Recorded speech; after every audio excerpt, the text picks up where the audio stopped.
It's a beautiful bacon day, Cookie Crusaders. Today I want to talk about the Hall of Ancient Heroes. I've seen a lot of people that still comment on many different videos about what they're doing wrong, what they might be missing, if their certain treasures aren't high enough level, if they have the right toppings on things. And honestly, there's a lot of little things that do matter, of course, but I think the Hall of Ancient Heroes matters the most. Here's the reason why.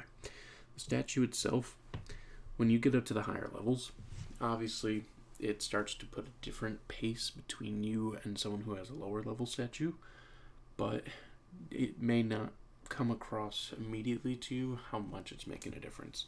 So for instance, let's say somebody who just started the game doesn't have the statue at all. We already have an advantage of HP, defense, and attack beyond everything else. That's including monuments, that's including toppings, and all other things. And even though some people might have, let's say like level 30 statues, you still have higher stats if you continue to level this up until you hit the cap. Because I believe right now level 80 is the cap, and it is expensive to level it up. As you can see, a level 63 upgrade costs 11,000 radiant shards. It's not cheap for sure. But what it does is that these stats specifically, the attack percentages, defense, and HP, those are applied to end calculations. And so why that matters is that a lot of the bonds and some other stats are calculated at the early points. So before you have anything else adding on. The statue itself is actually calculating after everything.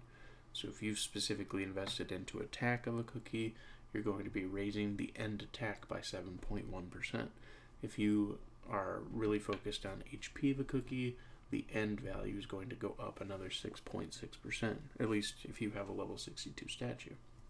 And even if that's not important to you, even if you're like, I don't mind being marginally behind, just little bits, where it really matters is the Fountain of Abundance production speed, the Cookie House speed, and the Tree of Coin Wishes, because those, you increase all the rewards of every type of thing you get.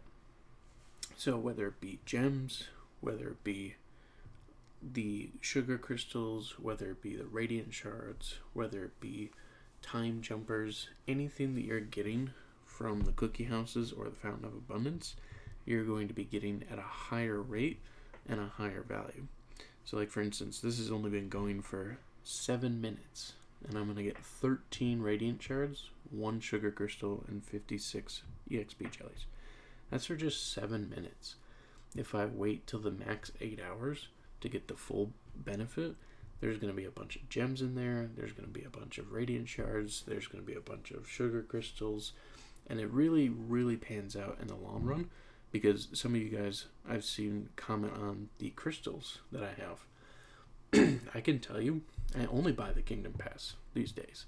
So even though I am technically still a paid player, it's only through the events and the game itself that I'm generating these crystals, all by the streams of income from the statue and the fountain and the islands. All of that is pushing my income amount up of gems and of coins as well, rather than me buying packages to push those numbers up instead.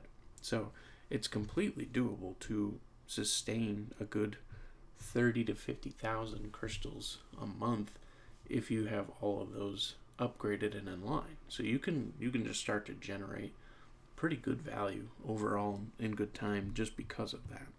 So please definitely don't ignore the statue. And additionally, if you have cookies here that maybe you don't actually have fully leveled to level 70, but you have the EXP jellies to do so, it can be beneficial to level them and then take them out and then put new cookies in, because it's less resource exhaustive on you to do so, and you don't have to save up and spend thousands of radiant shards to just unlock slots, because there's only a limited amount of slots. It's never been the intention of the Ancient Hall to have a lot of cookies in the hall point.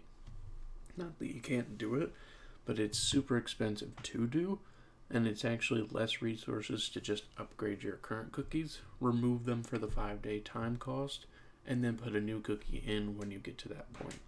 As you can see, I'm putting rares in now because I've got all epics except these two at level 70 naturally. So I don't have to have most of my epics in there anymore, as they're already taken care of. So if this is any bit helpful for you guys, let me know in the comments. I just want to see you guys progressing and having the most fluid gameplay experience. And don't forget, here's the biggest reason that the statue is super important, is that is the one thing that cannot be nerfed when it comes to those stages that your monuments and your treasures and other things are downgraded, because the statue level is not included in that list.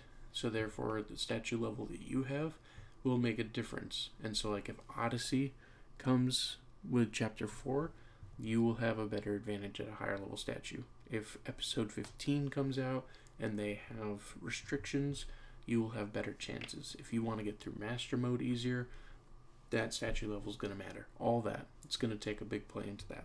So I highly recommend investing into those if you can.